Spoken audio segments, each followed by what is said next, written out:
Hello दोस्तों, मैं सूर्यवंशी भारद्वाज जयसोल में आपका स्वागत करता हूं। आज एक्टिव और पैसिव वॉइस का पार्ट 31वां है, लेकिन इसके पहले हम लोगों ने इसमें कुछ एक्सरसाइज दिए थे।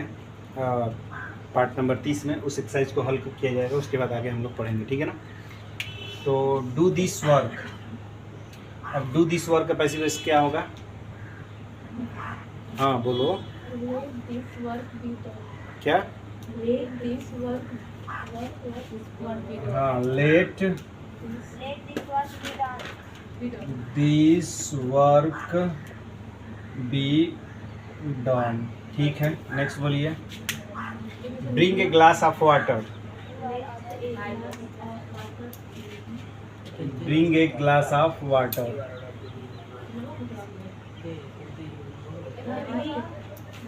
तो bring a glass of water में क्या हो रहा है? देखिए, इसको ऑर्डर भी दे सकते हैं, रिक्वेस्ट भी दे सकते हैं, ठीक है ना। Bring a glass of water में हम लोग ऑर्डर भी दे सकते हैं, रिक्वेस्ट भी दे सकते हैं, ठीक है ना। एक गिलास पानी लाइए, ठीक है ना। तो अगर किसी चीज़ से कुछ मांगना होता है तो उसमें अगर हम लोग प्लीज़ की अगर बातें लाते हैं तो ज़्यादा बेटर होता है, ठीक है ना। किसी से कुछ मांगना हो तो अगर एक तो मांग रहे हो और दूसरे पे उस पर क्या करते हैं, ऑर्डर दे रहे हो, तो ये सही नहीं रहता। चाहे छोटा हो या बड़ा हो, कोई भी हो, किसी से कुछ मांगना हो आपको तो आप प्लीज़ उसमें लगाएंगे तो आपके शब्द में थोड़ा सा मजबूती रहेगा, ठीक है ना। तो bring a glass of water, तो क्या लिखेंगे इसको? You are requested. ये याचना की बात करेगा, ठीक है ना। याचना की भाव इसमें उत्पन्न होगा। You are requested to bring a glass of water, ठीक है। अब ओपन द डोर, दरवाज़ा खोलिए, ठीक है ना। तो दरवाज़ा खोलने की बात ऑर्डर भी हो सकता है, रिक्वेस्ट भी हो सकता है, ठीक है ना। तो इसको ऑर्डर से बनाएंगे हम लोग। You are ordered, you are ordered to open the door, open the door. Switch on the radio, radio को ऑन कीजिए, ये भी ऑर्डर ही होगा, ठीक है ना। क्या होगा? You are ordered, you are ordered, ठीक है ना। You are ordered to switch, switch on the radio, ठीक है। गिव द ऑर्डर, ठीक है ना। ये तो ऑर्डर ही दे रहा है, मतलब आज्ञा दीजिए, ठीक है ना। तो इसको भी हम लोग क्या कर सकते हैं? अगर जिसमें ऑब्जेक्ट होता है, जिसमें ऑब्जेक्ट होता है तो उसको हम लोगों ने जिसमें ऑब्जेक्ट होता है ऑर्डर और एडवाइस के लिए, तो उसके दो तरह से पैसिव बना सकता है। एक लेट से भी, let plus object plus be plus verb का थर्ड फॉर्म। एक you are order to sentence, ठीक है। और एडवाइस में भी object plus shall plus be plus verb के थर्ड फॉर्म का प्रयोग किया जाता है। और एक you are advice to sentence, ठीक है ना। तो गिव द ऑर्डर, तो इसको लिख सकते हैं हम लोग let the order, let the order be given, ठीक है ना। दूसरे तरीका से बना सकते हैं you are ordered to give the order, ठीक है ना। तो दूसरे तरीके से आप लोग बना लीजिएगा। अब उसके बाद inform the police the accident, मतलब एक्सीडेंट हुआ है, इसको पुलिस पे क्या करना है? इन्फॉर्म्ड करना है, ठीक है ना। देखिए, इन्फॉर्म्ड मतलब इन्फॉर्म करने की बात कर रहा है, तो यहाँ पर वर्ब किस फॉर्म में है? पास्ट इंडिफिनिट में है। किस में है? पास्ट इंडिफिनिट में। तो जब हम लोग इन्फॉर्म की बात कर रहे हैं मतलब यू आर एडवाइज्ड, ठीक है ना। तो यहाँ पर आर नहीं लगेगा, यू वेयर लगेगा, ठीक है ना। क्यों क्यों क्यों वेयर लगेगा? यू वेयर एडवाइज्ड, क्योंकि यहाँ पर इन्फॉर्म्ड है। अगर इन्फॉर्म होता, इन्फॉर्म, ठीक है ना, अगर इन्फॉर्म होता तो हम लोग यू आर से बना देते, ठीक है ना। लेकिन इन्फॉर्म्ड है तो क्या हो जाएगा? You are, you were informed, you were informed. Inform है ना, कौन इन्फॉर्म्ड बोला? चलिए ठीक, कोई बात नहीं है। इन्फॉर्म तो यहाँ पे क्या हो जाएगा? आर हो जाएगा। You are inform the police police the accident. चलिए ठीक है, आगे बोलिए। देखिए help your neighbour, help करने की बात कर रहा है तो हेल्प, अपने पड़ोसी की मदद कीजिए। तो यहाँ पर एडवाइस भी हो सकता है और रिक्वेस्ट भी हो सकता है, दोनों हो सकता है। तो एडवाइस बेटर रहेगा, ठीक है ना। तो क्या लिखेंगे, you are advised to help your neighbour, ठीक है। Next, take your chair please, कृपया अपना चेयर ले लीजिए, ठीक है ना।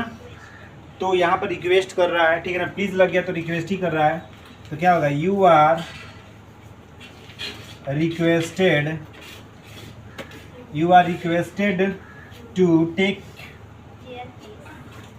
Your chair please. प्लीज नहीं लगेगा, जब रिक्वेस्ट लगाती है तो प्लीज नहीं लगता है, प्लीज हट जाता है, ठीक है ना। प्लीज ये काइंडली शब्द हट जाता है जब हम लोग रिक्वेस्ट लगा देते हैं सेंटेंस में, तो ठीक है। अब प्लीज कम इन, तो यहाँ पर भी प्लीज लगा रहा था यानी रिक्वेस्ट कर रहा है, तो क्या होगा यहाँ पर, you are requested to come in. देखिए चीज़ें बहुत आसान है, ठीक है ना, बहुत ज़्यादा कठिन नहीं है। अगर आप लोग ध्यान से अगर सेंटेंस का भाव को समझ कर बनाएंगे तो आप सारा मतलब एक्सरसाइज कर सकते हैं, ठीक है ना। अब निगेटिव सेंटेंस जो है, इम्परेटिव निगेटिव सेंटेंस, इसी पर आधारित है। बशर्ते सारे सेंटेंस में अब नॉट लग जाएंगे। नॉट कहाँ लगाना है इसके बाद हम लोग सीखेंगे, ठीक है ना। नोट कीजिए।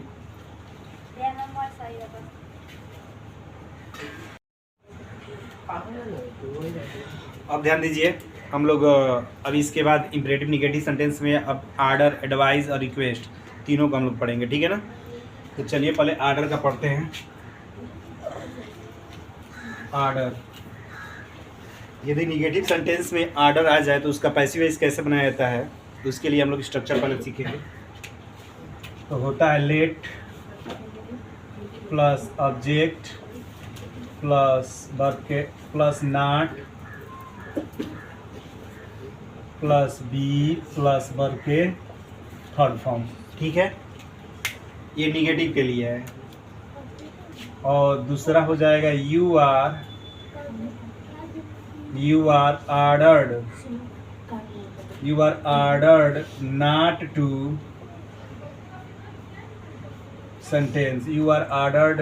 टू सेंटेंस, ठीक है। जैसे एग्जाम्पल में हो जाएगा do not open the door या डोंट ओपन द डोर, ठीक है। ये आपका एक्टिव है। अगर इसका पैसिव बनाएंगे तो दोनों तरह से हम लोग बना सकते हैं, लेट से भी और यू आर ऑर्डर्ड से भी। क्यों? क्योंकि इसमें ऑब्जेक्ट है, ठीक है ना। जिसमें ऑब्जेक्ट होता है उसको दोनों तरह से बनाया जा सकता है, ठीक है ना। तो देखिए दोनों तरह से इसको बना सकते हैं हम लोग। ये हो जाएगा लेट, उसके बाद ऑब्जेक्ट में क्या है, the door, let the door. उसके बाद नॉट बी ओपेंड, ठीक है ना। दूसरे तरीके से हम लोग पैसिव वॉइस बना सकते हैं, you are ordered not to open the door, ठीक है। आएगा समझ में। अब एक देख लिया जाए इस पर एग्जाम्पल, जैसे कि डोंट टच मी, ठीक है ना, डोंट टच मी या डोंट स्टैंड अप, इसमें ऑब्जेक्ट नहीं है, ठीक है ना। तो इसका पैसिव वॉइस हम लोग सिर्फ यू आर ऑर्डर्ड से ही बना सकते हैं, ठीक है ना। तो क्या हो जाएगा, यू आर ऑर्डर्ड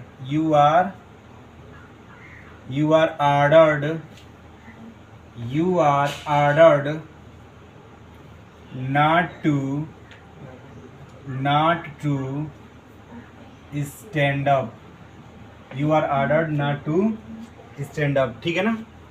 तो ये रहा आपका क्या, ऑर्डर से। अगर हम लोग को रिक्वेस्ट से बनाना होगा तो रिक्वेस्ट से आप लोग को बताया हूँ, दो तरह से रिक्वेस्ट किया जाता है, एक प्लीज़ से और एक काइंडली से। एक प्लीज़ से और एक काइंडली से रिक्वेस्ट किया जाता है। तो इसके लिए स्ट्रक्चर क्या होता है पैसिव का, इसके लिए होता है you are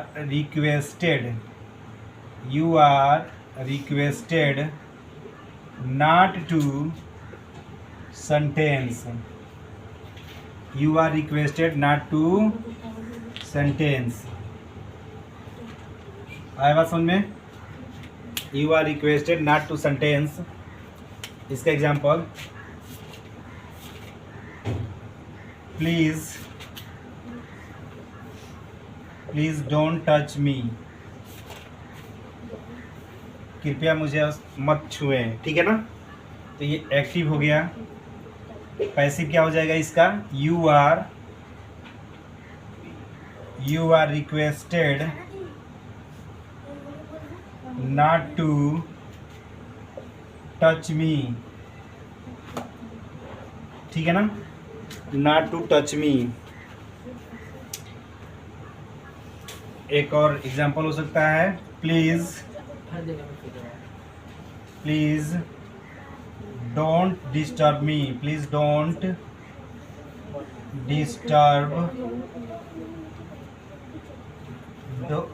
disturb me, please don't disturb me. तो क्या हो जाएगा पैसिव, पैसिव हो जाएगा आपका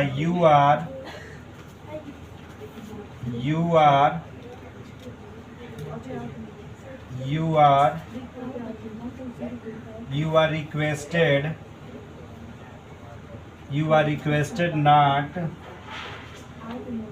डिस्टर्ब मी, ठीक है ना। इस तरह से हमने सीखा कि ऑर्डर से अगर कोई सेंटेंस आता है तो उसका पैसिव वॉइस दो तरह से बनाया जा सकता है, एक लेट से और दूसरा you are order to not sentence से। अगर रिक्वेस्ट, प्लीज़ या काइंडली शब्द से अगर कोई वाक्य आता है, निगेटिव होता है, तो इसका उसका पैसिव वॉइस हम लोग you are requested not to sentence से बना सकते हैं, ठीक है ना। ये दोनों ही जो स्ट्रक्चर दिखाई दे रहा है ये पैसिव के स्ट्रक्चर हैं, ठीक है ना, ये पैसिव वॉइस के स्ट्रक्चर हैं, ठीक है ना। पी मतलब पैसिव, आएगा समझ में ना। तो इस चीज़ को नोट कर लीजिए। उसके बाद एक और बच रहा है एडवाइज, इसको ख़त्म कर दिया जाए, ठीक है ना।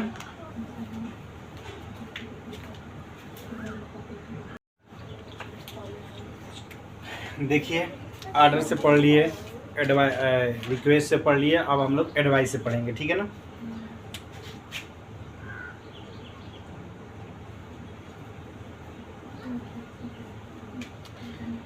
एडवाइस का मतलब होता है सलाह। इसका पैसिव का स्ट्रक्चर होता है object plus shall, object plus shall plus be plus verb के थर्ड फॉर्म। और दूसरा होता है यू आर, नॉट लगेगा, you shall not plus be plus verb के थर्ड फॉर्म। एक you are advised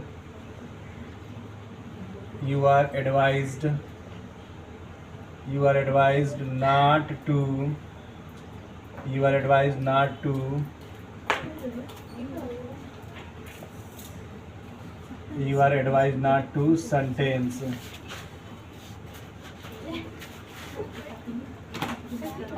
You are advised not to sentence, ठीक है। दो तरह से इसका हम लोग पैसिव वॉइस बना सकते हैं, एक object plus shall plus not plus be, shall नहीं होता सूड होता है, सॉरी, यहाँ सूड होगा, SHOULD। Object plus should plus not plus be plus verb का third form, you are advise not to sentence, ठीक है ना। एग्जाम्पल के माध्यम से समझेंगे। जैसे एक्टिव होगा, don't abuse your elders, don't abuse your elders, ठीक है ना। तो इसका पैसिव क्या हो जाएगा, पैसिव दोनों तरह से इसका बना सकते हैं हम लोग, दोनों तरह से पैसिव बना सकते हैं। योर एल्डर्स, अपने से बड़ों को गाली नहीं देना चाहिए, ठीक है ना, नहीं देते हैं तो क्या हो जाएगा इसका, your elders should not be, your elders should not be, your elders should not be abused. दूसरे तरीके से हो जाएगा, you are advised not to, you are advised not to abuse your elders, ठीक है। अब उसके बाद एक और एग्जांपल देख लिया जाए। don't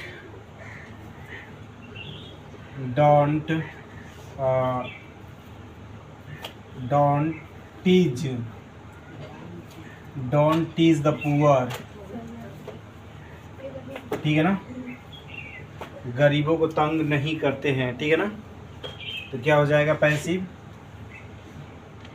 यू आर एडवाइज्ड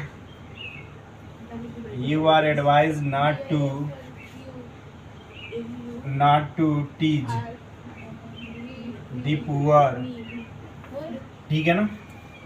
इस तरह से हमने इम्परेटिव सेंटेंस का एक्टिव से पैसिव वाइज कैसे बनाया जाता है, हमने अच्छी तरह से इसके बारे में सीखा, ठीक है ना। अब कुछ एक्टिव पैसिव वाइज से इम्पोर्टेंट अभी भी इम्परेटिव सेंटेंस में कुछ लेट से भी आते हैं सेंटेंस, उसका भी हम लोग पैसिव वाइज सीखेंगे, ठीक है ना। अब कुछ कम से कम कुछ 20-25 इम्पोर्टेंट नियम्स भी पढ़ेंगे हम लोग, ठीक है ना। इसके बारे में एक्टिव से पैसिव वाइज कैसे बनाया जाता है, ये कक्षा 9, 10th, 11 तीनों के लिए मान्य होगा, ठीक है ना। अब एक्टिव पैसिव वाइज पढ़ लेने के बाद आप चाहे वो कॉम्पिटिटिव एग्ज़ाम हो या 9th या 10th का यूपी बोर्ड या CPOC बोर्ड हो, किसी भी बोर्ड का एग्ज़ाम हो, आप अगर उसमें से पैसिव वाइज आए तो आसानी से कर सकते हैं, ठीक है ना। तो इस चीज़ को नोट कीजिए, फिर इसके बाद एक्सरसाइज दे रहे हैं।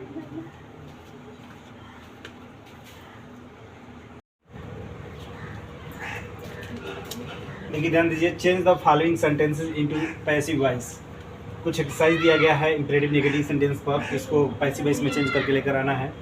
पहला है डोंट टच फायर, सेकेंड है don't vex the animals, third है don't pluck the flowers, fourth है don't insult the poor, fifth है डोंट चीट एनीवन, सिक्स्थ है don't be daunted by danger, don't be beat me, don't tell a lie, don't walk in the sun, ठीक है ना।